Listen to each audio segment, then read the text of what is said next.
ভক্তির মধ্যে কোন বা প্রধান যদি দয়া আছে মুত কহা ভগবান এর আমি কৃষ্ণে বলে খাদু প্রশ্ন করিলাম অর্জুন তাহার নির্ণয় কহু সাবধানে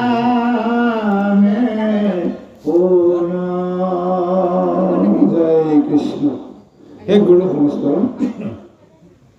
দ্বাদশ অধ্যায় গীতাৰ ভক্তিযোগ তত্ত্ব পদবন্ধি আৰম্ভ হৈছে। এই পদত অৰ্জুনে প্ৰথমতে কৃষ্ণক চাৰি পদৰ পৰা প্ৰদৰ্শন কৰি অতি শ্ৰদ্ধা সহকাৰে সেৱা কৰি প্ৰভু ভগৱন্ত কৃষ্ণক এক প্ৰশ্ন কৰিছে যে হে প্ৰভু, তুমি ইয়াৰ আগত যিমানখিনি তত্ত্বৰ কথা কৈছিলে যে সেই তত্ত্ব অনুসৰি যে জ্ঞান শ্ৰেষ্ঠ, কৰ্ম শ্ৰেষ্ঠ, কিন্তু একাদশ অধ্যায়ৰ অন্তত বিশ্ব দৰ্শন দিয়াৰ পিছত আপুনি মোক যিটো তত্ত্ব দিলে সেই তত্ত্ব অনুসৰি ভক্তি সেইবোৰে আচলতে শ্ৰেষ্ঠ হয়। যদি ভক্তিয়ে যদি প্ৰকৃততে শ্ৰেষ্ঠ হয় তেনেহ'লে ইয়াৰ আগতে আপুনি মোক ভক্তিৰ কথা নকৈ জ্ঞান যুগৰ কথা কিয় কৈছিল, কৰ্ম যুগৰ কথা কিয় কৈছিল? ভক্তি শ্ৰেষ্ঠ বুলি জ্ঞান আৰু কৰ্ম শ্ৰেষ্ঠ বুলি মোক কিয় কৈছিল? একাদশ অধ্যায়ৰ অন্তত যে আপুনি ক'লে যে ভক্তিহে শ্ৰেষ্ঠ, ইয়াৰতো অৰ্থটো মই বুজি নাপালোঁ। যদি সেই প্ৰভু আপুনি দয়া কৰি কৃপা কৰি ইয়াৰ আচল ৰহস্যটো তত্ত্বপূৰ্ণ বুজাই কওক। এই গুৰু সমস্ত এই গীতা ক'ত কেনেকৈ কোনে প্ৰদান কৰিছিল আপোনালোকে জানে। দ্বাপৰৰ শেষত কৃষ্ণই যেতিয়া এই ধৰাধামলৈ মনুষ্য ৰূপে আহিছিল, ধৰ্মক ৰক্ষা কৰি অধৰ্মক নাশ কৰি সাধু সন্তক পালন কৰাৰ উদ্দেশ্যে তেওঁ মহালীলা কৰিছে। এই মহালীলাৰ অন্তত দেখা গৈছে যে কৌৰৱ আৰু পাণ্ডৱৰ মাজত এক মহাযুদ্ধৰ যোজনা কৰিলে আৰু কি মহাযুদ্ধত স্বয়ং তেওঁ নিজেই প্ৰৱেশ কৰিছে। কৌৰৱৰ 100জন, পাণ্ডৱৰ 5জন। এই 105জন ভাই ককাৰ মাজৰ এখন কাজিয়া, সম্পত্তিৰ ভাগ বতৰাৰ অচিলালৈ হোৱা এখন কাজিয়া বা দ্বন্দ্ব, ইয়াৰ লগতে সম্বন্ধ ৰাখি প্ৰভু ভগৱন্তে ধৰ্মক ৰক্ষা অধৰ্মক নাশ এই মূল ব্যৱস্থাৰ মাজেৰে কুৰুক্ষেত্ৰত তেওঁ প্ৰৱেশ কৰিছে আৰু কোনেও নজনাকৈ তেওঁ নিজৰ লীলাবিলাক কৰিবলৈ গৈ গৈ শেষত অৰ্জুনক কি কৰিলে? যুদ্ধৰ আত্মভূতক যুদ্ধ হয়, সকলো ফালৰ পৰা প্ৰস্তুতি হৈ গ'ল, দুয়ো সেনা যুদ্ধৰ ক্ষেত্ৰত মুখামুখি হৈ আছে। কৌৰৱৰ পক্ষৰ একাদশ অক্ষখিনি সেনা আৰু পাণ্ডৱৰ পক্ষত 7 অক্ষৰখিনি সেনা। 18 অক্ষৰখিনি সেনাৰ মাজত যুদ্ধ আৰম্ভ হ'ব লাগে। ইতিমধ্যে যুদ্ধৰ ৰণসিংহও বাজিলে। এতিয়া কেৱল সেনাপতিসকলৰ আদেশ লাগে, হুকুম লাগে, লগে লগে ভয়ংকৰ যুদ্ধ হৈ যাব লাগে। কিন্তু এই সময়তে কৃষ্ণই অৰ্জুনৰ অন্তৰত এনেকুৱা এটা ভাৱ সোমোৱাই দিলে যে অৰ্জুনে ভাবিবলৈ বাধ্য হৈছিল আৰু কৃষ্ণ কৈছিল যে হে সখী, দুয়ো পক্ষৰ যুদ্ধটো সমাগত, মইতো শত্ৰুৰ পক্ষৰ লগত যুদ্ধ কৰিব লাগিব, কিন্তু শত্ৰু পক্ষৰ মহা বীৰসকল ক'ত আছে, কোন কোন ঠাইত অৱস্থান কৰি আছে, সেই অনুসৰি তেওঁলোকক লক্ষ্য কৰিহে মই যুদ্ধখন কৰিম। গতিকে আপুনি মোক অকণমান আগুৱাই লৈ যাওক, মই সন্মুখৰ পৰা ওচৰৰ পৰা সকলোকে মই এবাৰ চাই যাব বিচাৰিম। আৰু তেতিয়াই কৃষ্ণই অতি মিচিকি হাঁহিৰে তেওঁ কোনো ধৰণৰ কথাৰে সমিধান নিদি অৰ্জুনৰ কথা মতে তেওঁ ৰথখন আগুৱাই দিলে। আগুৱাই নি দুয়ো সেনাৰ মাজত ৰাখিলে। ৰাখি তাৰপিছত অৰ্জুনৰ ফালে চাই কৃষ্ণই কিবা এটা ইংগিত দিলে, কোৱা বা তুমি এতিয়া কি কৰা কোৱা। মই এতিয়া লৈ আহিছোঁ। তাৰপিছত অৰ্জুনে যেতিয়াই তেওঁৰ দৃষ্টি বোলাই শত্ৰুপক্ষৰ ওপৰত তেওঁ নজৰ কৰিলে, সেই সময়তে অৰ্জুনৰ মন বিভোৰ হৈ পৰিল। অৰ্জুনৰ মনত এনেকুৱা কিছুমান ভাৱ কৃষ্ণই সোমাই দিলে, যাৰ ফলত মানৱীয় দৃষ্টিভংগীৰে তেওঁ এতিয়া অনুভৱ কৰিবলৈ ধৰিলে, মই যাৰ লগত যুদ্ধ কৰিবলৈ আহিছোঁ এইসকল আচলতে কোন। দেখিছে, সেই কোনোজন গুৰু, কোনোজন মানে পিতৃ, কোনোজন ভাতৃ, কোনোজন পুত্ৰ ইত্যাদি ইত্যাদি বিষয় সম্বন্ধীয় আত্মীয় কুটুম্বৰ বাহিৰে এই যুদ্ধত বিপক্ষৰ দলত তেওঁ কাকো দেখা নাই। সেই তেতিয়াই তেওঁৰ মনত এনেকুৱা এটা ভাৱ আহি গ'ল যে এই ইষ্টজনক, বন্ধুজনক, কুটুম্বজনক বধ কৰি মই কি পাম? মই কৰ্ম কৰিব লাগে কাৰ কাৰণে? ইষ্টজনৰ সুখৰ কাৰণে, কুটুম্বৰ কাৰণে। কিন্তু সেইসকলকে মাৰি আজি মই ৰাজভোগ কৰিবৰ কাৰণে আহিছোঁ। এনেকুৱা ভাৱ কিছুমান অহাৰ লগে লগেই তেওঁৰ অন্তৰ কঁপি গ'ল, তৰভৰি কম্পমান হ'ল, হাত ভৰি কঁপি গ'ল, ধনুকাৰ খহি পৰিল। তাৰপিছত তেওঁ কঁপা কঁপা মাতেৰে কৃষ্ণক কৈছিল, মই যুদ্ধ কৰিব নোৱাৰোঁ, এইখন যুদ্ধ কেতিয়াও মই নোৱাৰোঁ, কাৰণ এইখন যুদ্ধ কৰিবৰ কাৰণে মোৰ মন চিত্ত একেবাৰে দুৰ্বল হৈ গৈছে। তাৰপিছত কৃষ্ণই তেতিয়া আচল খেলাটো আৰম্ভ কৰি দিয়ে যে তুমি কাক শত্ৰু বুলি কৈছা? কোন বন্ধু, কোন শত্ৰু, কোন পিতা, কোন মাতা? তাৰ পাৰমাৰ্থিক বিচাৰটো এতিয়া অৰ্জুনৰ আগত তেওঁ দাঙি ধৰিবলৈ যাওঁতেই গীতাৰ এক মহা আবিৰ্ভাৱ হ'ল। এই মহাগীতাক 18টা অধ্যায়ৰ জৰিয়তে সহজ সৰল এক বিশ্লেষণেৰে অৰ্জুনৰ মনত যি আত্মজ্ঞান প্ৰদান কৰাৰ ব্যৱস্থা কৰিলে, এই আত্মজ্ঞানৰ জৰিয়তে তেওঁ নিজকে আৰু জগতকো ঈশ্বৰকো বুজিবৰ কাৰণে তেওঁ সমৰ্থ হ'ল। আৰু সেই ব্যৱস্থাতেই 18টা অধ্যায়ৰ জৰিয়তে, 18টা তত্ত্বৰ জৰিয়তে মহা জ্ঞান তত্ত্ব অৰ্জুনক প্ৰদান কৰিছিল। আৰু সেই জ্ঞান তত্ত্বৰ আধাৰত এতিয়া ভক্তি যুগত ভগৱন্তৰ দৰ্শনটো কেনেকৈ সম্ভৱ হ'ব পাৰে, ভগৱন্তক পাব পৰাকৈ কেনেকৈ আচৰণ শুদ্ধ কৰিব পাৰে, এই দৃঢ়তাটো তেওঁ দিবৰ কাৰণে প্ৰযত্ন কৰিছে। আৰু তাৰ বাবে তেওঁ প্ৰয়োজনত একাদশ স্কন্ধত আৰু দশম স্কন্ধত ভগৱন্তৰ প্ৰকৃত বিভূতি, ভগৱন্তৰ প্ৰকৃত ৰূপ, এই ৰূপটো দৰ্শন দিয়াই এই অৰ্জুনক এইটো বিশ্বাসিত কৰিলে যে সেই জগতত কৃষ্ণৰ অবিহনে কোনো নাই। কৃষ্ণই যি কৰে সমস্ত জগতে তাকেই কৰিব, কৃষ্ণই যি ভাবে সমস্ত জীৱই তাকে ভাবিব লাগিব। তুমি আজি নিজৰ মতে কোনো কৰ্ম কৰিব নোৱাৰা, মই যি বুলি কম তুমি সেইটোহে কৰিব লাগিব। এনেকুৱা আত্মজ্ঞান তেওঁ স্থিৰভাৱে প্ৰদান কৰিলে আৰু অৰ্জুনে বুজিলে যে হয়, এইজন কৃষ্ণৰ কথা মতে আমি সমস্তবিলাকে কৰ্ম কৰিবলৈ বাধ্য হওঁ। কিন্তু এই কৃষ্ণৰ কৰ্ম আখৰে আখৰে পালন কৰিবলৈ যাওঁতে মোৰ মনত যিখিনি দুৰ্বুদ্ধ আছে, মই বুজিব নোৱাৰা, ভাবিব নোৱাৰা কিছুমান মোৰ ভাৱনাই মোক যেনেকৈ আতংকিত কৰি আছে, এই সমস্ত কথা তেওঁ নিশ্চয় পৰিষ্কাৰভাৱে তেওঁ বুজিব লাগিব।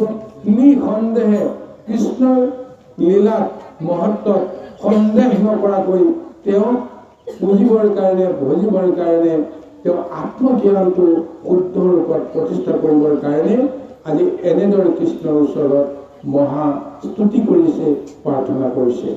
জ্ঞান তত্ত্ব, কৰ্মতত্ত্ব এইকেইটাৰ আলমতে আমিতো কৰ্ম কৰোঁ, কিন্তু এই জ্ঞান আৰু কৰ্মৰ জৰিয়তে আমাৰ কি লাভ হয়? এতিয়া কৃষ্ণই কৈছিল, জ্ঞানে কৰ্মে কাৰিব নাপাৰে ভকতি নকৰে জৰে। যদি জ্ঞানে কৰ্মই যদি কৰিব নোৱাৰে, ভকতিয়ে যদি যাব পাৰে, আগতীয়াকৈ আপুনি মোক ভকতিৰ কথাটোকে কিয় নকয়? জ্ঞানৰ কথা ক'লে কিয়? কৰ্মৰ কথা ক'লে কিয়? এই তত্ত্বটো এতিয়া বুজিবৰ কাৰণে কৃষ্ণৰ ওচৰত যি প্ৰশ্ন কৰিলে তাৰ উত্তৰত অতি সাৱধানতাৰে কৃষ্ণই আনন্দ মনেৰে অৰ্জুনক ক'লে মই তোমাক সেইখিনিকে কওঁ বুলি ভাবিছিলোঁ, কিন্তু তুমি যে বুজি নাপালা। দ্বিতীয় স্কন্ধত প্ৰথম অধ্যায়ত তোমাৰ যিটো বিষাদ মন সেইটো নাইকিয়া কৰিবৰ কাৰণে মইতো দ্বিতীয় অধ্যায়ত সাংখ্যযুক্তত মই সেইটোকে কৈছিলোঁ, তুমিহে বুজি নাপালা। গতিকে তুমি বুজি নাপালাৰ কাৰণে সহজ সৰলভাৱে বুজাবৰ কাৰণে তুমি যে কৰ্মত বিশ্বাসী, তুমি যে জ্ঞানত বিশ্বাসী আছিলা, সেইকাৰণে মই তোমাক জ্ঞানৰ কথা ক'লোঁ, সেইকাৰণে তোমাক কৰ্মৰ কথা ক'লোঁ।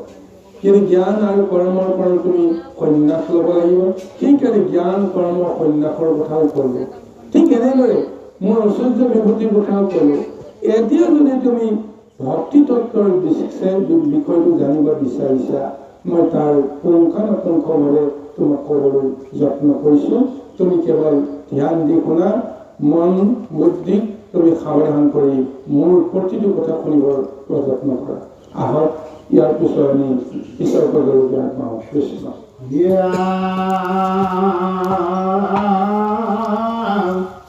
আনতন ভজি মাত্ৰ মোতে ভজই নিত্য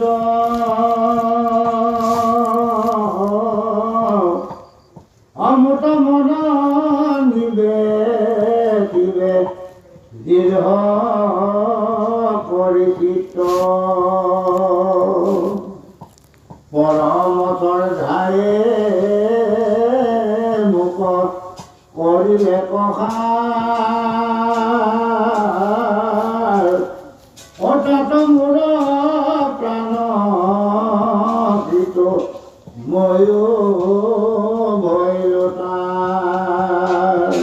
এতিয়া পুনৰ কৃষ্ণ কৈছে যে হে সখী, হে অৰ্জুন, তুমি যদি ভক্তিৰ আচল তত্ত্বটো বুজিবলৈ যত্ন কৰা, তেতিয়াহ'লে তাৰ আগতে তুমি এটা কাম কৰিব লাগিব।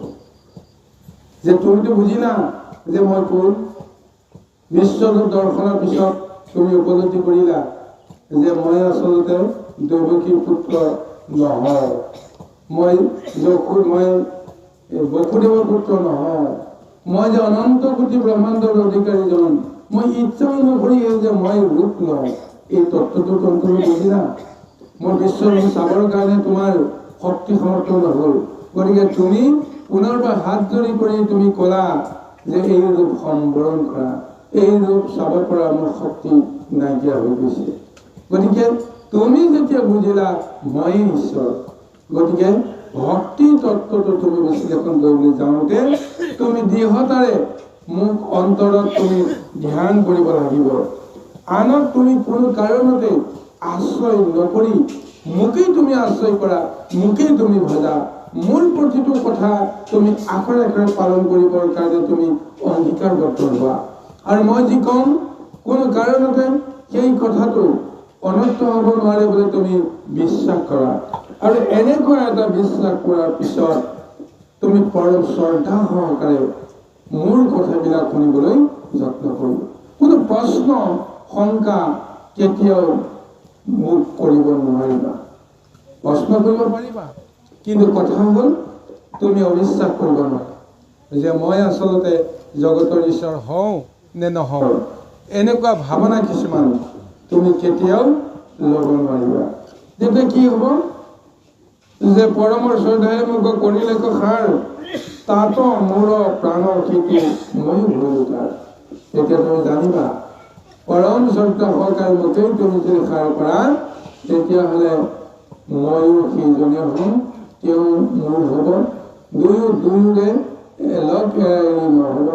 এই তত্ত্বটো মই তোমাক বুজাই ক'লোঁ। তাৰপিছত ভক্তিৰ আচল যিটো ৰস সেইটো তুমি বুজিব পাৰিবা। মুঠতে দৃঢ়ভাৱে মোক তুমি বুজিব লাগিব, মোৰ বাহিৰে জগতত তুমি সমস্তবিলাক অৰ্থপূৰ্ণ বুলি ভাবি কাকো তুমি ভজনা কৰিব নোৱাৰিবা। এই ভাৱনাটো প্ৰথমতে তুমি ল'ব লাগিব। আহক ইয়াৰ পিছত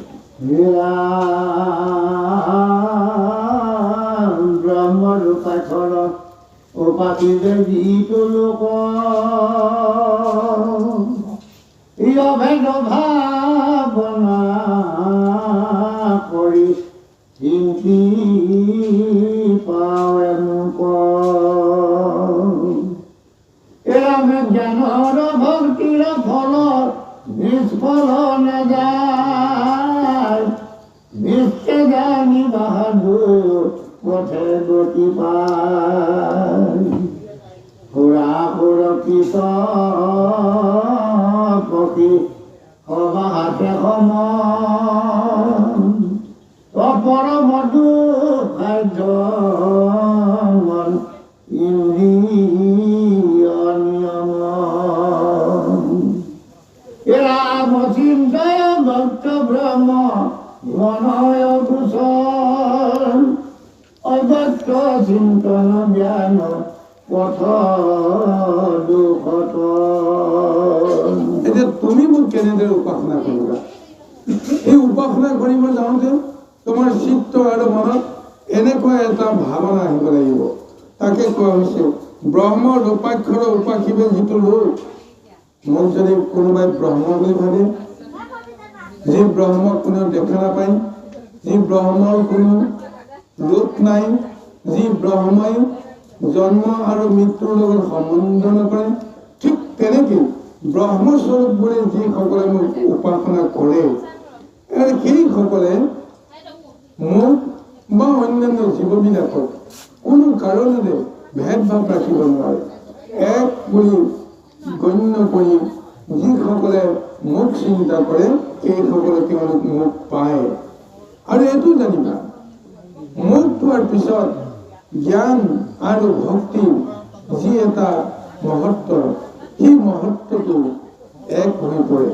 জ্ঞান আৰু ভক্তিৰ মাজত কোনো পাৰ্থক্য নাইকিয়া হৈ যায়।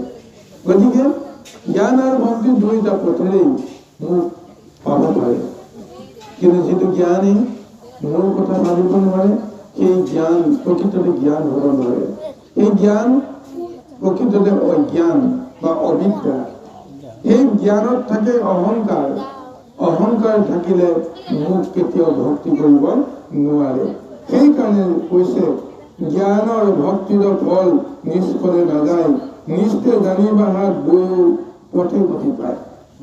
কোনোবাই যদি মোক জানিব পাৰিছে, তেওঁ জ্ঞানী হৈছে, জ্ঞান পাইছে, গতিকে সেই জ্ঞানেও গতি পাব। কোনোবাই মোক ভজিছে যে মোৰ বাহিৰে জগতত ৰক্ষা কৰোতা কোনো নাই বুলি জ্ঞান কৰাৰ কাৰণে তেওঁ মোক ভজনা কৰিছে। গতিকে জ্ঞান আৰু ভক্তি দুয়োটা পথে মোক পাব পাৰে। আৰু তাৰপিছত কৈছে যে সুৰা সুৰক্ষিত পক্ষী সবাহাতে সম, পৰম দুঃখাদ্য মন ইন্দ্ৰিয় নিয়ম।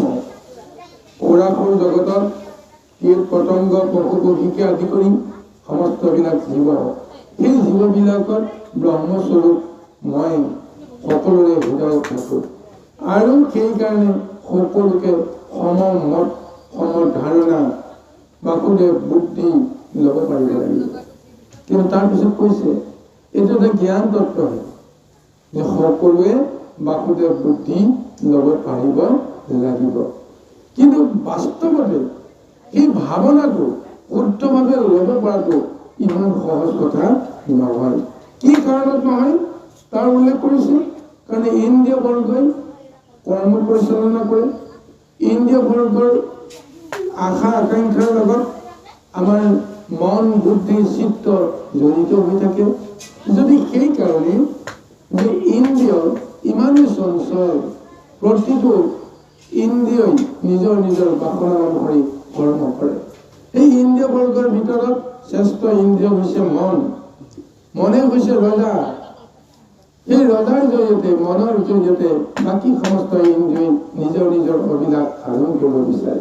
সেইকাৰণে মন সকলো সময়তে অস্থিৰ। এই মনক স্থিৰ কৰাটো সহজ কথা নহয়। সেইকাৰণে কৈছে অচিন্ত অব্যক্ত ব্ৰহ্ম মন অগোচৰ, অব্যক্ত চিন্তন জ্ঞান পথ দুখত।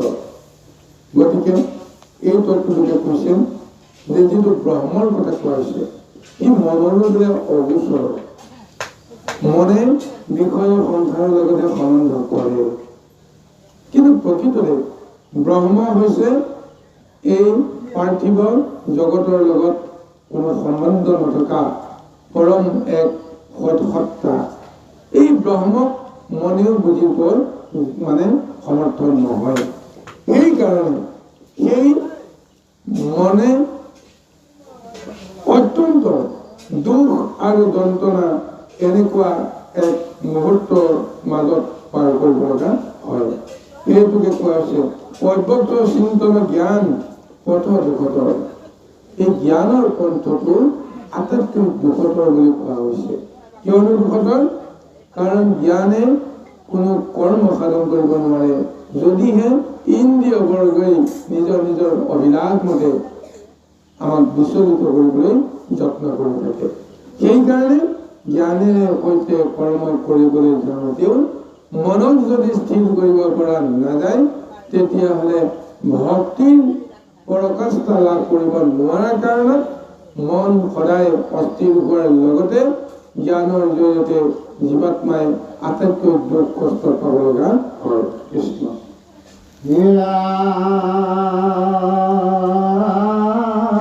মদিত চিন্তন জ্ঞান অতীব সংকট, দেহ অভিমানীৰ জ্ঞান পৰম দুৰ্ঘট। আমি পুৰুষৰ দেহ অভিমান নাহি যাৰ, অমুক ভক্তি কৰি সুখে তলয় সংসাৰ। আন কন ভজি হুৱে অনন্য শৰণ, কায় বাক্য মনে ভজে মুহুৰ চৰণ। হিমুতৱৰ্তী কৰ্ম কৰে নজানয়ন, অগুণ ৰূপ সংসাৰত মই কৰো ত্ৰাণ। আমি ৰাকে জানি ধনঞ্জয় নকৰিবা ভয়, অগুণ ধৰ্ম ধৰ্ম বহু লোক নজান। এ ধৰ্ম অধৰ্ম কজানে লয়া মুকলিতি, অসংগে নজানে প্ৰভু পবিত্ৰী নিবৃত্তি।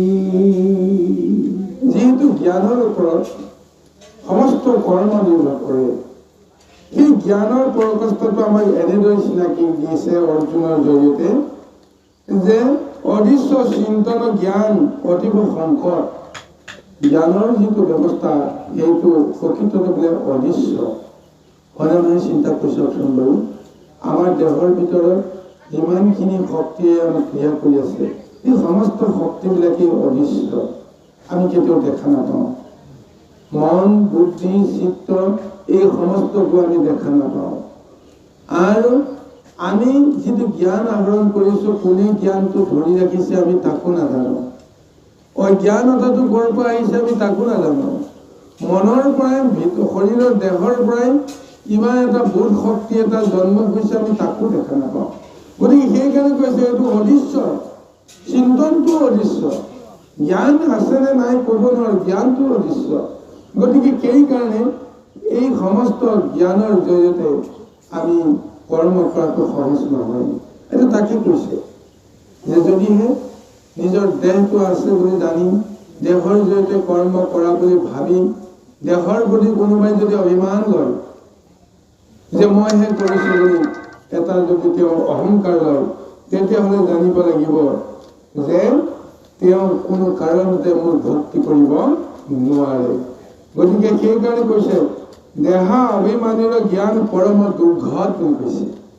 দেহক লৈ যিসকলে অভিমান কৰে মই কৰিছোঁ বুলি, কৰোতাজন কোনোবা, জ্ঞান বুদ্ধি দিওঁতাজন কোনোবা, কিন্তু মই কৈছোঁ কি মই নিজ দেহেৰে কৈছোঁ, নিজ শক্তিৰে কৈছোঁ, নিজ বাহুবলেৰে কৈছোঁ বুলি যিসকলে অহংকাৰ কৰে, তাৰ ফলত তেওঁলোকে সংসাৰত অনেক সংকটৰ সন্মুখীন হ'ব লগা হয়। কিন্তু তাৰ পিছতো কৈছে পুৰুষৰ দেহ অভিমান নাহি যাৰ, মুক ভক্তি কৰি সুখে তৰুণ সংসাৰ। যিসকলে নিজৰ পুৰুষৰ যিটো অভিমান বা দেহৰ প্ৰতি থকা যিটো অভিমান, মই কৰা বা মোৰ নিজৰ জ্ঞান শক্তিৰে মই নিজেই কৰিছোঁ বুলি কৰা অহংকাৰ যিসকলৰ নাই, সেইসকলে বোলে মোক ভক্তি কৰাৰ সুযোগ পায়। সেইসকলে মোৰ ভক্তি কৰিব পাৰে। আৰু কৈছে যে আনক নভজি দেৱে অনন্য শৰণ কাই বাক্য মনে ভজে মোৰ চৰণ। দেহৰ প্ৰতি অভিমান নথকা সকলেহে আনক নভজি মোকেই কাই বাক্য মনেৰে পূজা কৰিব পাৰে। মোক অৰ্পণ কৰি সমস্ত কৰ্ম তেওঁ সাধন কৰিব পাৰে। এইকাৰণে মোক অৰ্পণ কৰে যে তেওঁলোকৰ মনত এনেকুৱা এটা ভাৱনা আহে মই একো কৰা নাই, যি কৰা হৈছে তেওঁই কৰিছে, কিন্তু নামটো মোক দিছে, মই কৰা বুলি সকলোৱে ক'ব বিচাৰে আৰু ময়ো এই কৰ্মটো মই কৰিছো বুলি অভিমান কৰিব পাৰোঁ, কিন্তু প্ৰকৃততে সমস্ত কৰ্ম ঈশ্বৰে কৰাইছে। এইজনে মোৰ অন্তৰত থাকি চিত চেতনা তেওঁ জগাই দি কি কৰ্ম কৰিব লাগে সমস্ত কৰ্ম তেওঁৱে কৰাইছে। এই জ্ঞানটো অহাৰ লগে লগেই তেওঁ মোৰ বাহিৰে বেলেগকেও আশ্ৰয় কৰিব নোৱাৰে। সেইকাৰণে সমস্ত কৰ্ম মোক অৰ্পণ কৰি তেওঁ কৰ্মখিনি কৰে। তেতিয়া কি হয়, ঘোৰ সংসাৰ যিমানেই মায়াময় নহওক, যিমানেই সংকটাপন্ন নহওক, বিষময় নহওক কিয়, এই ঘন ঘোৰ সংসাৰ তেওঁ অনায়াসে আনন্দ মনেৰে তেওঁ কৰি যাব পাৰে। সেইকাৰণে কৈছে যে হে সখী, সংসাৰৰ এই মহাভয়ংকৰ ৰূপটো দেখি তুমি ভয় নকৰিবা, কাৰণ মোৰ ভক্তসকলক এই সংকটৰ পৰা উদ্ধাৰ কৰিবৰ কাৰণে মোৰ আবিৰ্ভাৱ। মই ভক্তসকলক মহা সংকটৰ পৰা মই উদ্ধাৰ কৰিমেই। আৰু কৈছে যে ধৰ্ম অধৰ্মক জানে লয়া মুখ নীতি, অসংগে নজানে তবু প্ৰবৃত্তি নিবৃত্তি। যদিহে ধৰ্ম আৰু অধৰ্মৰ পন্থেৰে কৰ্ম কৰি নিজৰ মন বুদ্ধিক যদি শুদ্ধি কৰিব নোৱাৰে, তেতিয়াহ'লে জানিব লাগিব যে অসংগত থাকিয়েই, সকৰ্মীসকলৰ লগত থাকিয়েই মন বুদ্ধি তেওঁৰ বিচলিত হৈ যায়। কিন্তু যিসকলে মোক উপাসনা কৰে, মোৰ ভক্ত উপাসক সংগৰ আশ্ৰয় লয়, সেইসকলে এনেদৰে বিপৰীত বুদ্ধি কেতিয়াও ল'ব নোৱাৰে। সেইকাৰণে কৈছে ধৰ্ম অধৰ্মক জানে লয় মুখ নীতি। মোৰ নীতি যিসকলে মোক বুজিবৰ কাৰণে মোৰ ধৰ্ম যিসকলে গ্ৰহণ কৰে, সেইসকলে ধৰ্ম কি তাকো বুজি পায়, অধৰ্ম কি তাকো বুজি পায়। কিন্তু যদিহে মোৰ ৰীতি নলয়, অন্য দেৱতাৰ ৰীতি লয়, অসৎ সংগৰ যদি আশ্ৰয় কৰে, তেতিয়াহ'লে তেওঁলোকে প্ৰবৃত্তি কি নিবৃত্তি কি এই কথাটো বুজি নাপায়। গুণ কি নিৰ্গুণ কি এইবিলাক কথা তেওঁলোকে একো বুজি নাপায়। মই যে প্ৰবৃত্তিটো আছো, নিবৃত্তিটো আছো, কিন্তু কি ৰূপত আছো এই কথাটো বুজিবৰ কাৰণে তেওঁলোকৰ শক্তি খাদ্য নহয়, কিয়নো অসংগত তেওঁলোকৰ সংগ হয়। য'ত সংগ কৰিব নালাগে তাতে তেওঁলোকে সংগ কৰি মন বুদ্ধি বিষয়ৰ লগত একাকৃত কৰিবলৈ যাওঁতে মোক বুজিব নোৱাৰা হৈ যায়। কৃষ্ণ অপ্ৰবৃত্তি নিবৃত্তি যদি জানে কতো লোক, কোটি কোটি সামান্যৰে মতা বোলে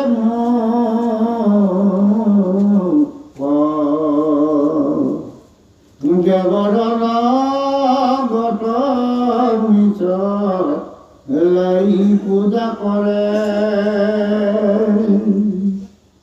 বহু লোক নজান মই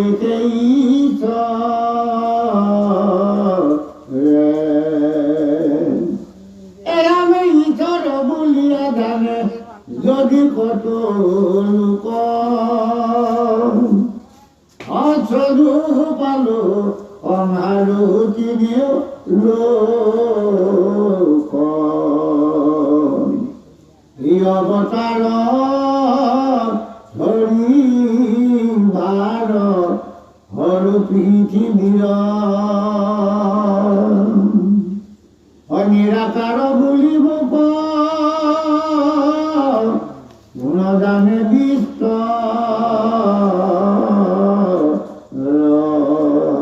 ইয়াৰ পিছত পুনৰ যে সেই সখী যিসকল জ্ঞানৰ তত্ত্বৰ আধাৰত সমস্ত জানিবলৈ মানে প্ৰয়াস কৰে, প্ৰবৃত্তি আৰু নিৰ্বৃত্তি জ্ঞান তত্ত্বৰ বিশ্লেষণত বহুতে জানিব পাৰে, কিন্তু জানিলেও তেওঁলোকে মোৰ প্ৰতি যিটো ভাৱনা, সেই ভাৱনাটো শুদ্ধকৈ ল'ব নোৱাৰে।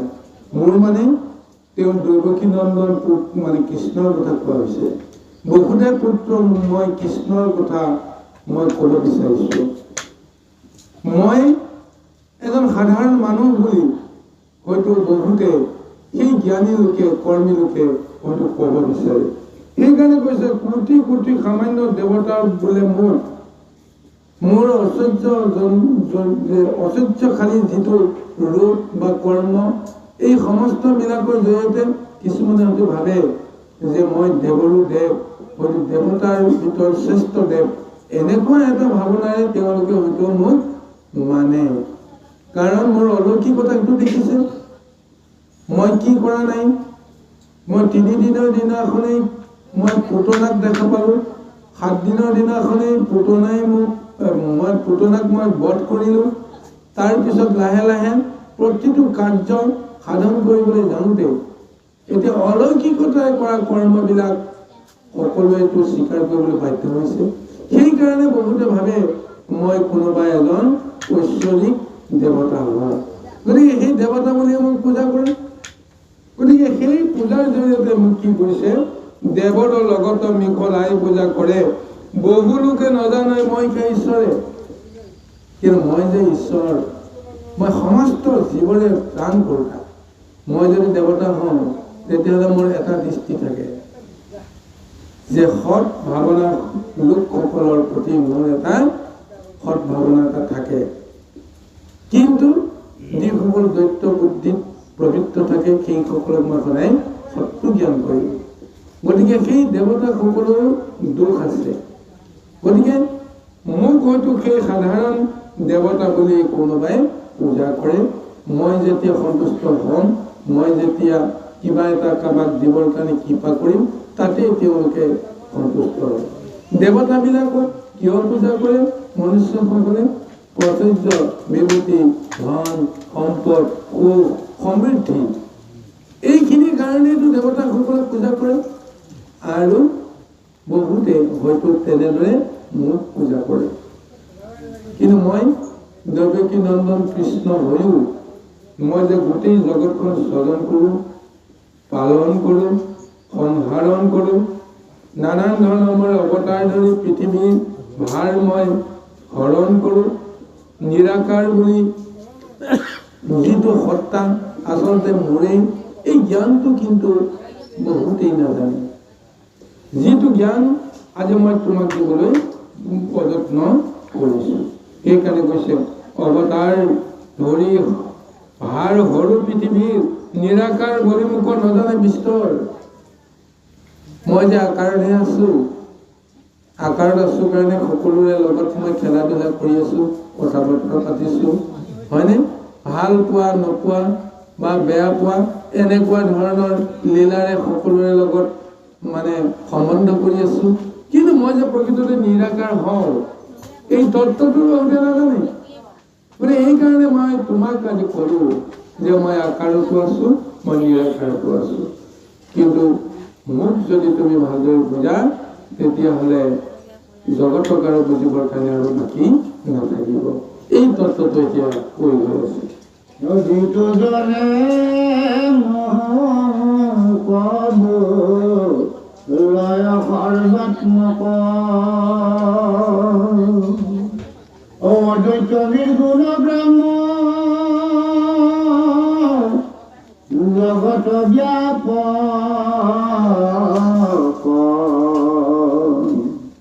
এই সগুণী গুণময়ী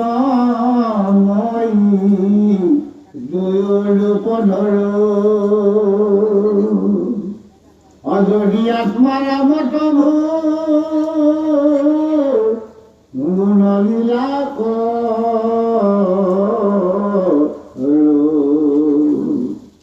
এৰামে এই সংসাৰত প্ৰাণী যতে পাছ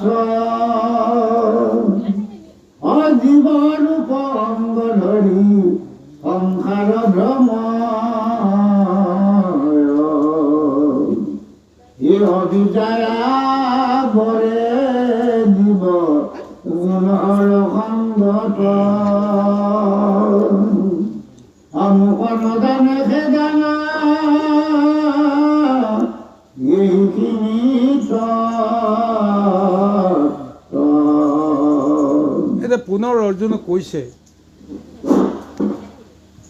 পুনৰবাৰ অৰ্জুনক কৈছে কৃষ্ণই যে হে সখী যিজনে মোক অদ্বৈত নিৰ্গুণপুৰ কৰি ভাবে অদ্বৈত মানে কি দুটা নোহোৱা এটাই এক ই কেতিয়াও দুই হ'ব নোৱাৰে গতিকে সেইকাৰণে অদ্বৈত নিৰ্গুণ ব্ৰহ্ম বুলি যিসকলে মোক জানে মই জগতত যে মই ব্যাপী আছো ব্যাপক জগতত মোৰেই কৰ্ম আছে বুলি জানে আৰু সগুণ আৰু নিৰ্গুণ দুইটা কৰ্মতেই মই কৰোঁ এই সমস্ত জ্ঞান তত্ত্ব যিসকলে জানে সেইসকলেও কেতিয়াবা কেতিয়াবা বিচলিত হয় কাৰণ তেওঁলোকৰ মনত এনেকুৱা এটা ভ্ৰম আহে যদি জগতৰ আত্মা হয় তেতিয়াহ'লে যদি আত্মা হয় সকলো জীৱৰ আত্মাত তেওঁ যদি প্ৰৱেশ কৰি এক হয় দ্বিতীয় নাস্তিক হয় এক ব্ৰহ্মৰ দ্বিতীয় নাস্তিক ৰূপতে যদি সমস্ত জীৱতে থাকে তেতিয়াহ'লে সমস্ত জীৱবিলাকৰ বৈষম্যতা কিয় 84 লক্ষ যোনিৰ প্ৰয়োজন কিয় তেওঁ যদি ব্ৰহ্ম হয় সমস্ত জীৱতেই তেওঁ যদি থাকে তেতিয়াহ'লে সমস্ত জীৱই দেখোন একেই ৰূপ হ'ব লাগে একেতে সত্তা হ'ব লাগে কিন্তু বেলেগ বেলেগ সত্তা কিয় হয় এনেকুৱা হয়তো কিছুমান জ্ঞানত বিচলিত হ'ব পাৰে সেইকাৰণে মই কৈছোঁ যদি আত্মাৰ ৰামত্বক গুণলীলা কৰোঁ মই গুণলীলা কৰিবৰ কাৰণেহে বিভিন্ন ৰূপ লওঁ সমস্ত জীৱত ময়ে বাস কৰোঁ তাৰমানে সমস্ত জীৱৰ হৈ মই লীলা কৰি আছোঁ জীৱবিলাকেতো নিজে নিজে একো কৰিব নোৱাৰে আজি কীট পতংগকেইটাও নিজৰ মতে কেতিয়াও চলাচল কৰিব নোৱাৰে নিজৰ মতে ভূত দখল কৰিব নোৱাৰে নিজৰ মতে একো কৰ্মই কৰিব নোৱাৰে তদ্ৰুপ আমিও শ্ৰেষ্ঠ মনুষ্য জীৱ হৈও আমিও নিজৰ মতে একো কৰ্ম কৰিব নোৱাৰোঁ তেতিয়া গোটেই জগতত কৰ্ম কোনে কৰি আছে স্বয়ং এইজন পুৰুষে যাৰ আত্মাক নানান ভাগত বিভাজিত কৰি ক্ষুদ্ৰ ক্ষুদ্ৰ ৰূপত বিভাজিত কৰি অনেক জীৱৰ ৰূপ ধাৰণ কৰি তেওঁ জগতত লীলা কৰি আছে সেইজনেই লীলা কৰি আছে আৰু যিসকলে মোক সৰ্বাত্মক এক ব্ৰহ্ম বুলি যিসকলে গম পাইছে বা বুজিব পাৰিছে সেইসকলে যেতিয়াই যি জীৱৰ দেখা পায় তেতিয়াই ব্ৰহ্মস্বৰূপত মোকেই দেখা পায় আনক কেতিয়াও দেখা নাপায় গতিকে তেতিয়া মোৰ বাহিৰে যিহেতু কাকো দেখা নাপায় অন্য জীৱৰ প্ৰতি কোনো কাৰণতে সেইসকলে অনাদৰ কৰিব নোৱাৰে অবিচাৰ কৰিব নোৱাৰে হিংসা কৰিব নোৱাৰে দ্বেষ কৰিব নোৱাৰে শত্ৰু বুদ্ধি ল'ব নোৱাৰে আৰু স্বয়ং প্ৰভু ভগৱন্ত বুলি তেওঁলোকে ভক্তি কৰিবৰ কাৰণে শৰণাপন্ন হ'বৰ কাৰণে মনেৰে সৈতে শ্ৰদ্ধা কৰিবৰ কাৰণে ভক্তি কৰিবৰ কাৰণে তেওঁলোক বাধ্য হৈ পৰে যাৰ পুঞ্জ পূৰ্ণাশয় ইয়াশয় পূৰ্বৰ অকেহি জানে গতি ভগি পাৱে ঈশ্বৰ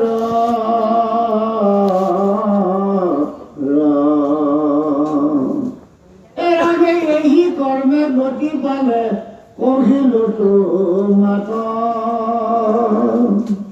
অসহস্ৰ মধ্যত গতি কোন চিত্তয়া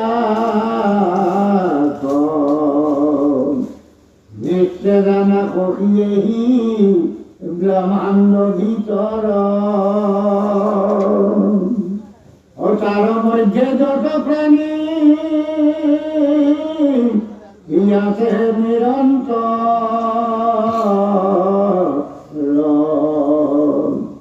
এই সহস্ৰময় যত যদি একে গতি পায় অৰ্থভোকত মুক্ত হৈ লেখা জোখা নাই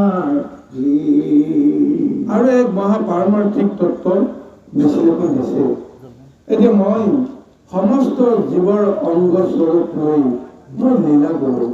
কিন্তু তথাপিও অবিদ্যাত থকাৰ কাৰণে, অজ্ঞানত থকাৰ কাৰণে, মায়াত মোহিত হৈ থকাৰ কাৰণে জীৱবিলাকে মোক বুজিব নোৱাৰে।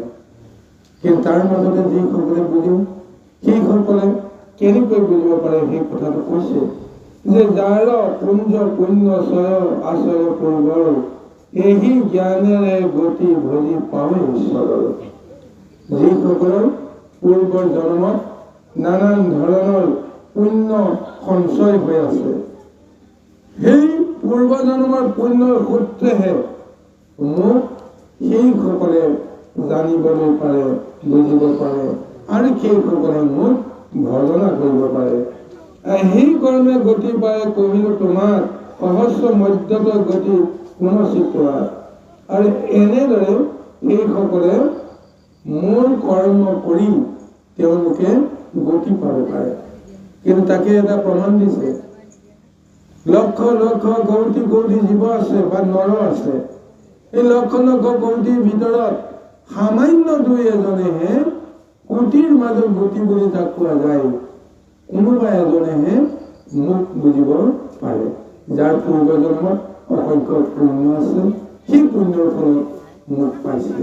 অৰ্থাৎ এই জগতত যিমানবিলাক আমাৰ নৰৰূপী জীৱ আছে, সমস্তবিলাকে পূৰ্ব জন্মৰ পুণ্যৰ ফলত জন্ম লাভ কৰা নাই, পূৰ্ব জন্মৰ পাপৰ ফলতো জন্ম লাভ কৰিছে।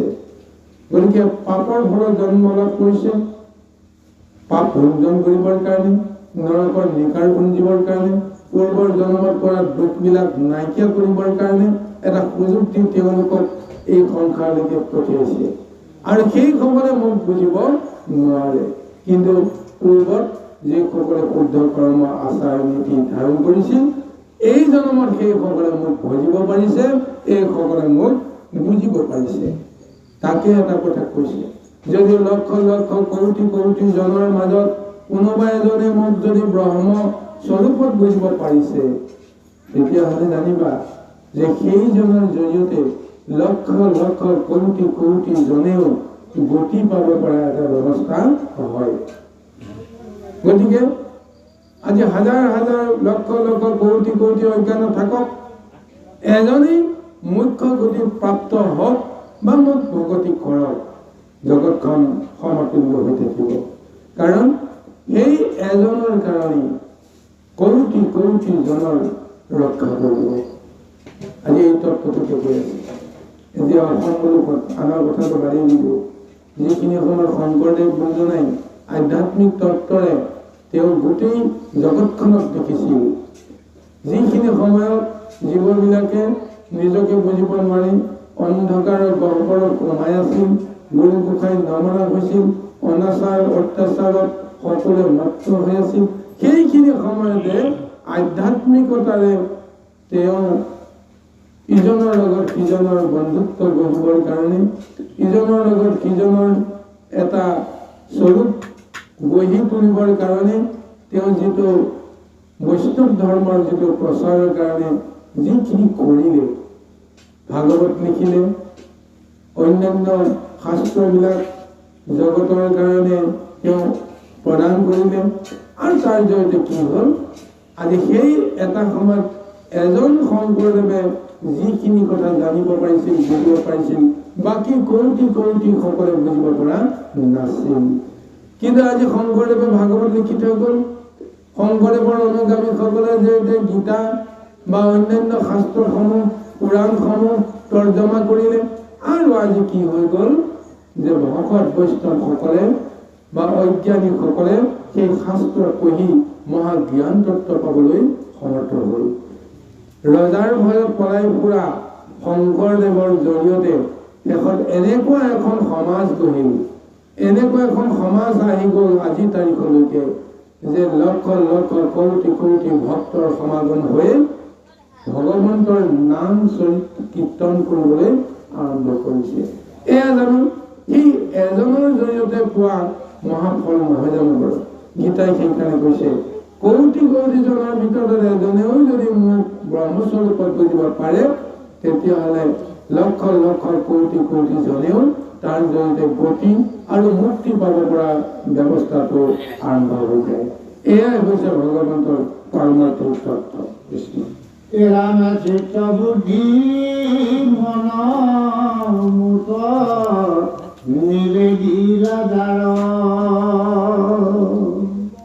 কেহে পাৱৈ মোহ কবি লম্বনা হিতাৰ অভ্যাস প্ৰকাৰে মুত স্থিৰ কৰে মন অজ্ঞানৰ ভক্তিৰ দুই কহিলো লক্ষ্য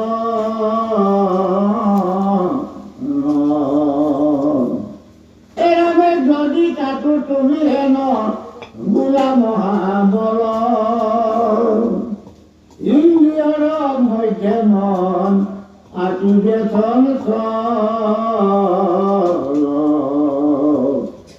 যত্ন কৰিলেও মন বিষয়ক যায় মন বিনিবাৰ কহু সুগম উপায়। এতিয়া এক সহজ উপায়টো তেওঁ নিৰ্ণয় দিছে অৰ্জুনক যে মোক কেনেকৈ শুদ্ধ চিত্তত ধাৰণ কৰিব পাৰিব, মোক কেনেকৈ ভক্তি কৰিব পাৰিব। তাৰ তত্ত্ব তেনেকৈ দিছে চিত্ত বুদ্ধি মন মুঠ নিবেদিল যায় শীঘ্ৰে পাৱৈ মোহক বিলম্বনা হিতাৰ। মই অৱত ঈশ্বৰ হওঁ, মোক পাবলৈ ইমান সহজ নহয়। মই নিৰাকাৰ ব্ৰহ্ম হওঁ, মোক দেখিবলৈ ইমান সহজতে কৰাৰো সমৰ্থ নহয়। কিন্তু যদিহে কোনোবা জনে নিজৰ চিত্তক বুদ্ধি মনক যদি মোক যদি সমৰ্পণ কৰে, নিজৰ মতে চিত্ত বুদ্ধি আৰু মন পৰিচালিত নহয় বুলি মোৰ জৰিয়তে পাবলৈ মোক যদি স্মৰণ কৰে, মোক যদি সেৱা কৰে, ভক্তি কৰে, তেতিয়াহ'লে জানিবা অতি সোনকালে কোনো বিলম্ব নোহোৱাকৈ তেওঁ শীঘ্ৰে গতি পাব পাৰে বা মোক তেওঁ লাভ কৰিব পাৰে। কিন্তু তাকে কৈছে যে মোক লাভ কৰিবৰ কাৰণে মনক স্থিৰ কৰিবৰ কাৰণে সহজ নহয়। তাৰ কাৰণে অভ্যাস কৰিব লাগিব। জ্ঞানটো তেওঁ যিমানেই শুদ্ধ ৰূপত ধাৰণ নকৰোঁ কিয়, যদি অভ্যাস নকৰে কোনো কাৰণতে সেই জ্ঞানৰ প্ৰকৃত ৰূপটো উপলব্ধি কৰিব নোৱাৰে, প্ৰমাণ পাব নোৱাৰে। ঠিক তেনেকৈ অভ্যাসৰ বলতে সমস্ত কৰ্ম কৰিব পৰা যায়। এটা শিশু এটা যেতিয়া প্ৰথমতে স্কুললৈ যাব, স্কুললৈ যাওঁতে তেওঁ আখৰো চিনি নাপায়, আখৰো লিখিব নাজানে। কিন্তু চিনি পাবৰ কাৰণে কি কৰা যায় যে শিক্ষকৰ মাষ্টৰৰ প্ৰতিটো কথা চিৰ সত্য বুলি তেওঁৰ মনত এটা দৃঢ়তা ধাৰণা এটা প্ৰথমতে তেওঁ দিব পাৰিব লাগিব।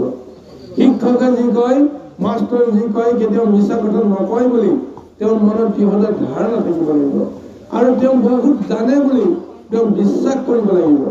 সকলো জানে বুলি তেওঁ জানিব পৰাৰ পিছত যি কয় তাক আখৰে আখৰে পালন কৰিবলৈ তেওঁ দৃঢ়তা ল'ব। তেতিয়া মাষ্টৰে যি কয় মুখে মুখে তেওঁ ক'ব, মনত ৰাখিবলৈ যত্ন কৰিব। তাৰপিছত যত্ন কৰা মানে অভ্যাস কৰা। তাৰপিছত আখৰ লিখিবৰ কাৰণে তেওঁ যত্ন কৰে। আজি লিখিব পৰা নাই, কালি লিখিব পৰা নাই, যত্ন কৰোঁতে কৰোঁতে কৰোঁতে কৰোঁতে এদিন একা বেকা আখৰবিলাক চিধা হ'ব, সম্পূৰ্ণভাৱে এটা ৰূপ ল'ব, সুন্দৰ এটা আখৰৰ আকৃতি ল'ব। ঠিক তেনেকৈ মোক কোনোবাই যদি বুজিবৰ কাৰণে ইচ্ছা কৰে, মনত স্থিৰ কৰি লওক, মোক বিশ্বাস কৰক আৰু অভ্যাস কৰক। মোৰ নাম সদায় ধাৰণ কৰিবৰ কাৰণে অভ্যাস কৰক। মোৰ পূজা কৰিবৰ কাৰণে সদায় অভ্যাস কৰক। অভ্যাস কৰোঁতে কৰোঁতে কৰোঁতে কৰোঁতে এটা সময়ত চৰিত্ৰত পৰিণত হ'ব। আৰু তেতিয়াই কি হ'বগৈ যে অভ্যাসৰ বলত বুজিব নোৱাৰা কঠিন কঠিন বিষয়সমূহ সহজ কাৰ্য হৈ পৰিব। সেইকাৰণে কৈছে ইন্দ্ৰিয়ৰ মধ্যে মন অতিশয় চঞ্চল। মনৰ জৰিয়তে যিটো সমস্ত কৰ্ম হয়, গতিকে প্ৰথমতে মনক আমি স্থিৰ কৰিব পাৰিব লাগিব। কেনেকৈ মন স্থিৰ কৰিব তাৰ সুন্দৰ এটা উদাহৰণ দিছে।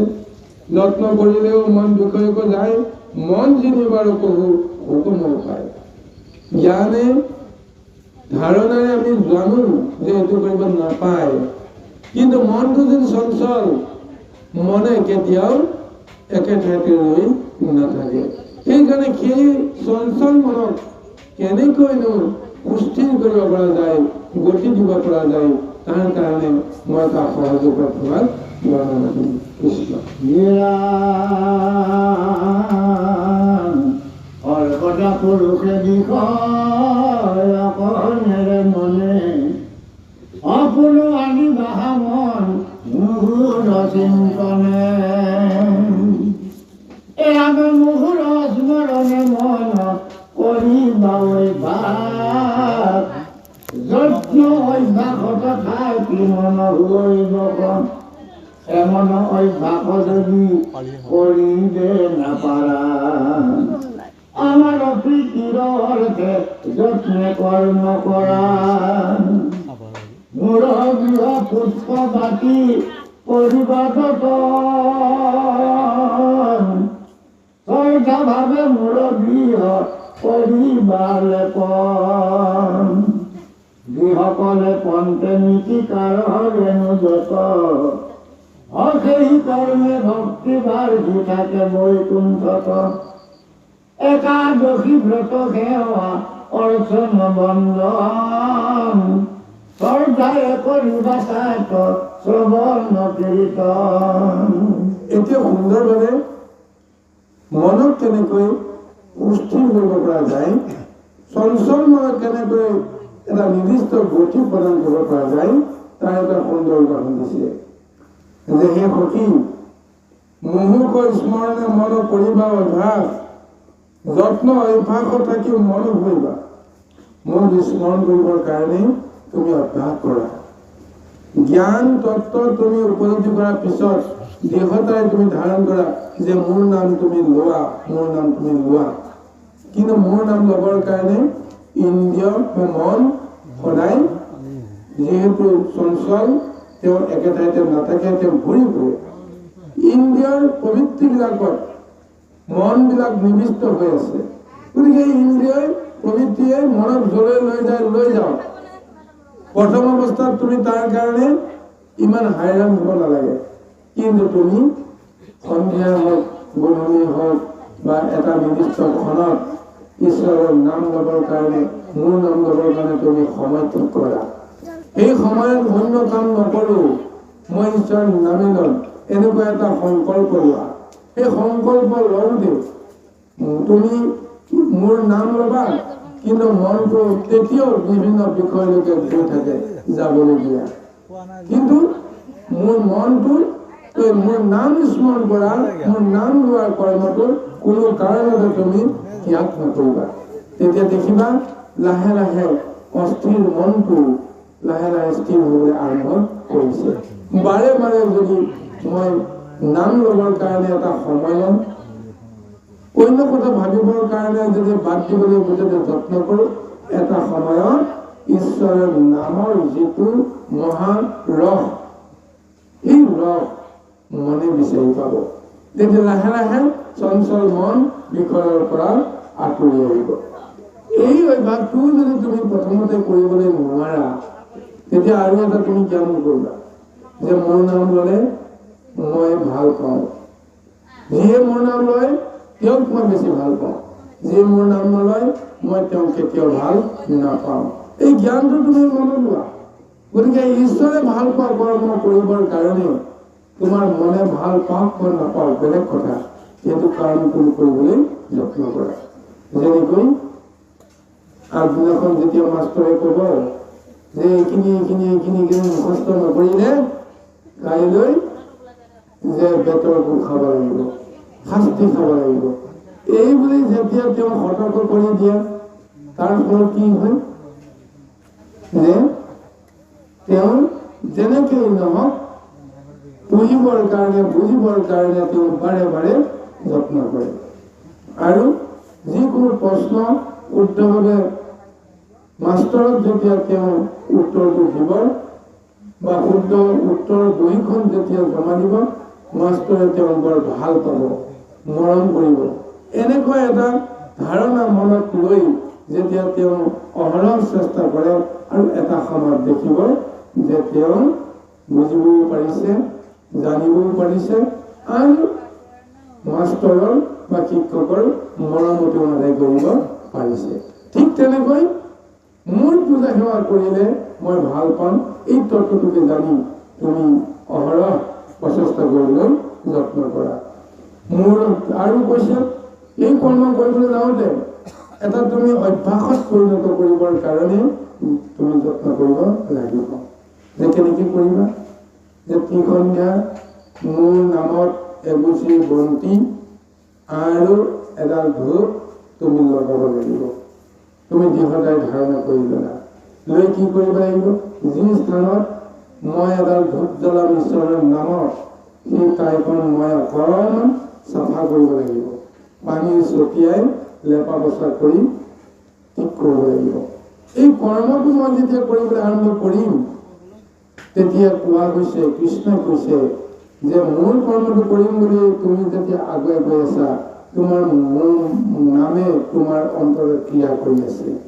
যেতিয়া তুমি পানী গিলাচ তুমি ল'বলৈ যাবা যে অকণমান লেপা পচা কৰিব লাগিব বুলি পানীখিনি তোলোতেও মোলৈ মনত পৰিব যে কিয় পানীখিনি লৈছো যে মই ঈশ্বৰ সেৱা কৰোঁ আৰু লেপা পচা কৰোঁতে মনত পৰিব কিয় লেপিছো মই ঈশ্বৰৰ নাম ল'ব লাগিব ধূপডাল জ্বলাওঁতেও মোৰ মনত পৰিব মই ঈশ্বৰৰ মানে নাম ল'ব লাগিব হয়নে নহয় বাৰু ঠিক এনেদৰে এই কৰ্মখিনি কৰিবলৈ জানোতে প্ৰতিটো পদতে প্ৰতিটো মানে স্তৰতে মোৰ লগত তোমাৰ যেতিয়া সম্বন্ধ হৈ গৈ থাকিব লাহে লাহে এদিন তুমি বুজি পাবা যে আচলতে মোক বাদ দিও তুমি থাকিব নোৱাৰা হৈছা এদিন তুমি ধূপ কাঠিডাল নজ্বলালেও তুমি শান্তি নোপোৱা হৈছা এনেকুৱা এটা ভাৱনাই যেতিয়া তোমাক ক্ৰিয়া কৰিব জানিব লাগিব তোমাৰ চঞ্চল মন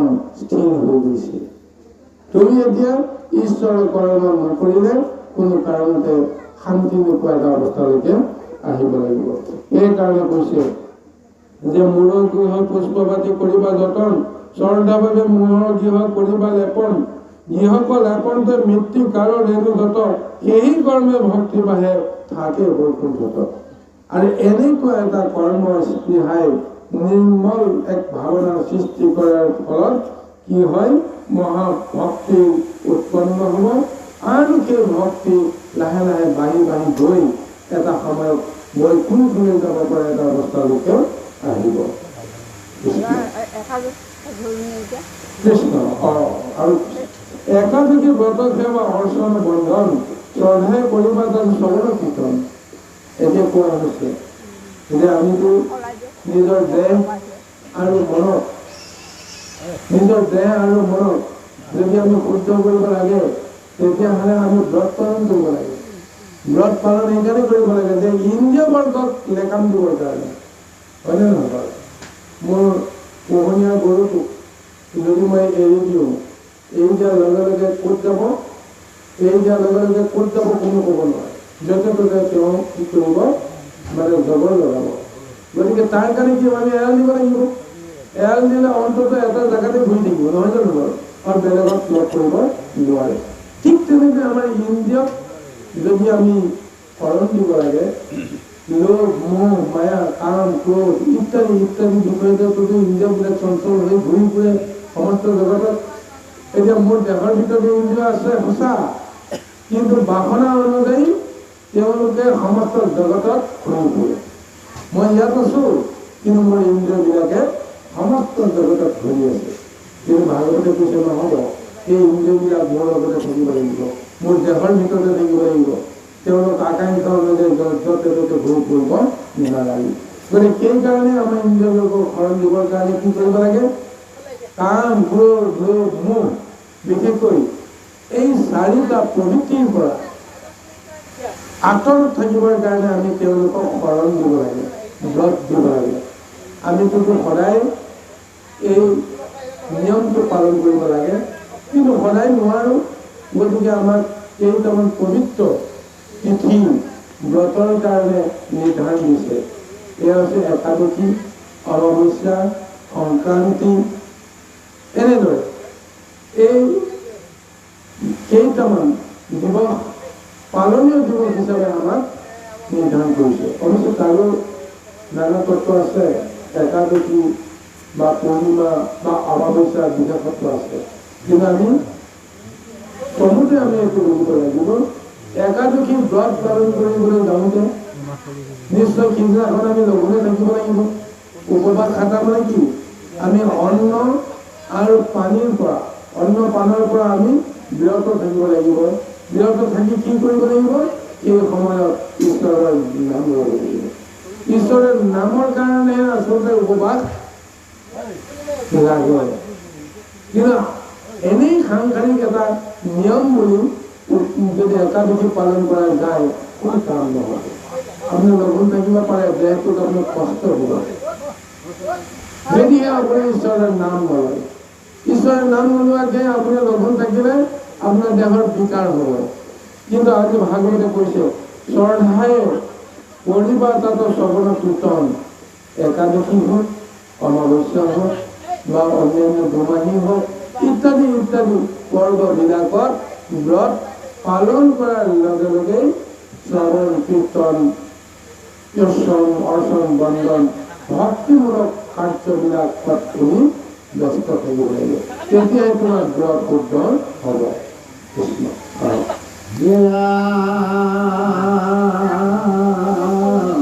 মতে যিটো মোৰ কৰ্ম ককৰয় অমূৰ সদৃশৱতী পাৱে ধনঞ্জ এৰামে যদি দুখ মানে মনে কৰ্ম কৰিবা তাহাৰ সুলভ কহু শুনিও কথা কয় অগ্নিহোত্ৰ কাৰ্যহুম যুগ নিত্য নৈমিত্তিক কৰ্ম কৰিবা সমস্ত পৰশুৱে নিবা কৰ্ম বন্ধ হেন জানি কেৱল কৰিবা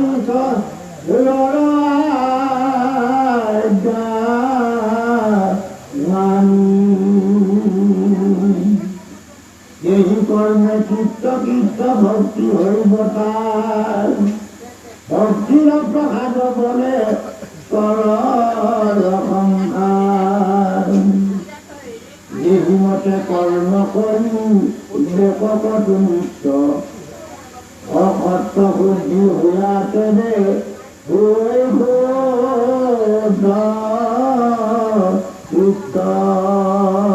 ইয়াৰ পিছত কৃষ্ণ ইয়াৰ পিছত আৰু এটা কথা কৈছে যে আমি উপবাস কৰাটোতো ইমান সহজ কথা নহয়, বা ঈশ্বৰৰ কৰ্ম কৰিবলৈ যাওঁতে চঞ্চল মনত শৰণ দিব পৰাকৈ স্থিৰ কৰিব পৰাটো ইমান সহজ কথা নহয়। তথাপিও যদিহে মনত এটা শুদ্ধ ৰূপ দিব লাগে, তেতিয়াহ'লে তুমি আৰু এটা কৰ্ম কৰিব খুজিবা। তুমি বিষয়া কৰ্ম কৰা, আপত্তি নাই, কিন্তু সমস্ত কৰ্ম মোৰ কৰ্মলৈ কৰিবা আৰু সমস্ত কৰ্ম মোৰ নামত তুমি কৰিবা। আৰু তেতিয়া কি হয়? ফলাফল তুমি বাঞ্ছা নকৰাৰ অৱস্থালৈকে আহিব পাৰিবা। আমি কৰ্ম কৰিলে কি পাওঁ? কৰ্ম কৰিলে আমি ফলটো বিচাৰি পাওঁ, কিন্তু ভগৱানে কৈছে তুমি কৰ্ম কৰা, কিন্তু মনটো যদি শুদ্ধ কৰিব লাগে, কৰ্ম কৰাৰ মাজেৰে তুমি ফলাফল আশা নকৰি, ফলাফল আশা নকৰি মোৰ কৰ্ম বুলি কৰাচোন। কৰ্মটো তোমাৰ নিজৰ বুলি পেলাই নাভাবিবা। মই দিছোঁ বল, মই দিছোঁ শক্তি, মই দিছোঁ দেহ, মই সমস্তখিনি দিছোঁ আৰু মই লগতো আছোঁ। মই নাথাকিলে একো কৰ্ম কৰিব নোৱাৰা। জীৱাত্মা ৰূপে তুমি নিজকে সুকীয়া বুলি ভাবিলেই দুখটো আহি যায়।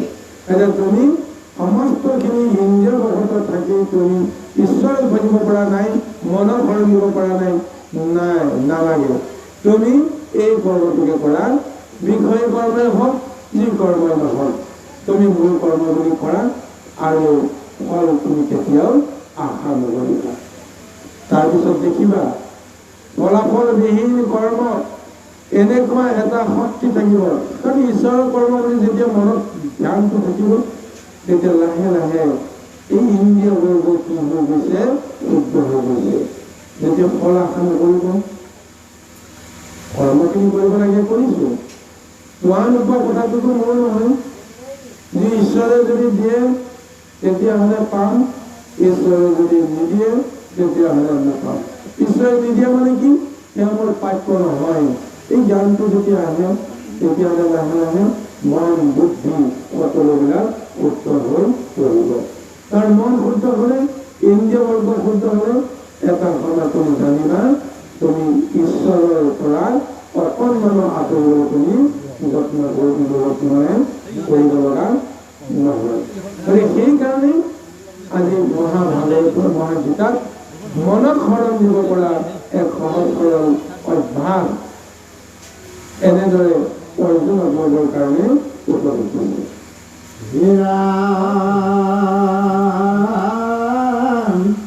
অভ্যাসনুগতয়তি বিবেকৰ শ্ৰেষ্ঠ জ্ঞান, জ্ঞানতো অধিক শ্ৰেষ্ঠ জানিবা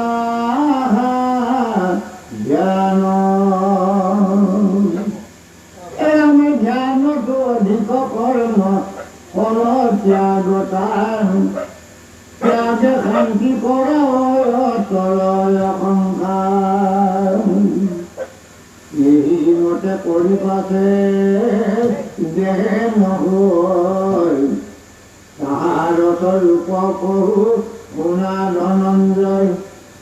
সমস্ত প্ৰাণীত ৰাগ দেশ নাহি তাৰ, লোভমোহ কাম ক্ৰোধ নাহি অহংকাৰ।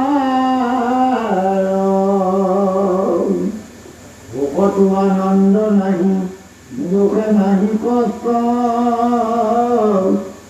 অযত্নে হয় প্ৰাপ্তি তাত হুৱে তুষ্ট। আমি শ্ৰেষ্ঠ জন যিটো কৰে অনুময় সেৱা, সমমিত্ৰ দৰিদ্ৰ উভয়ে কৰে দয়া। ইয়াৰ পিছত পুনৰবাৰ কৃষ্ণ অৰ্জুনক কৈছে যে এই সতী অভ্যাসেই হৈছে মন আৰু বুদ্ধি শুদ্ধ কৰাৰ শ্ৰেষ্ঠ উপায়। আৰু এটা কথা জানিবা যে অভ্যাসতকৈ শ্ৰেষ্ঠ কি জানা, যে জ্ঞান। কিহৰ কাৰণে জ্ঞান শ্ৰেষ্ঠ? যে তুমি যে দৃঢ়ভাৱে তুমি জানিলা যে মোক ভজিলেহে মই ভাল পাওঁ, সেইকাৰণে তুমি যে ভজি আছা, এই জ্ঞানটো সেইকাৰণে অভ্যাসতকৈ শ্ৰেষ্ঠ বুলি কোৱা হৈছে। আৰু জ্ঞানতো অধিক শ্ৰেষ্ঠ জানিবা ধ্যান। এই জ্ঞানতকৈ অধিক শ্ৰেষ্ঠ বুলি কৈছে কাক? ধ্যান। তুমি কাক স্মৰণ কৰা? একাগ্ৰ চিত্তে যাক তুমি মনত পেলাবলৈ যত্ন কৰা, এই অৱস্থাটোকে কোৱা হৈছে ধ্যান। গতিকে সেই ধ্যানটো হ'লে তোমাৰ মনো শুদ্ধ হ'ব, বুদ্ধিও শুদ্ধ হ'ব। গতিকে ধ্যান হৈছে এই সকলোতকৈ শ্ৰেষ্ঠ। কিন্তু জানিবা এই ধ্যানতকৈ শ্ৰেষ্ঠ হৈছে কৰ্মফল ত্যাগ কৰাৰ যিটো ভাৱনা, সেইটো হৈছে আটাইতকৈ বেছি শ্ৰেষ্ঠ। মই কৰ্ম কৰিছো, তাৰ ফল মই কোনোদিন বিচৰা নাই। এইটো কৰ্মফল ত্যাগৰ জৰিয়তে যিটো কৰ্ম, এই কৰ্মটো শুদ্ধ হ'ব আৰু মনো বিষয়ৰ পৰা আঁতৰি যাব। সেইকাৰণে কৈছে যে ধ্যানতো অধিক কৰ্ম ফল ত্যাগ তাৰ, ত্যাগে শান্তি কৰাব তৰে সংসাৰ। ফল ত্যাগ কৰাৰ পিছত মনত কেৱল শান্তি বিৰাজ কৰিব, আৰু সেই শান্তিয়ে সংসাৰ তুলিবৰ এটা উপায় হ'ব। সেইকাৰণে কৈছে এইমতে কৰি পাছে যেহন হয় তাহাৰ স্বৰূপ শুনা ধনঞ্জয়। আৰু এইদৰে কৰি কৰি যেতিয়া ফল ত্যাগ কৰাৰ মহাশান্তিৰ দিশ হ'বলৈ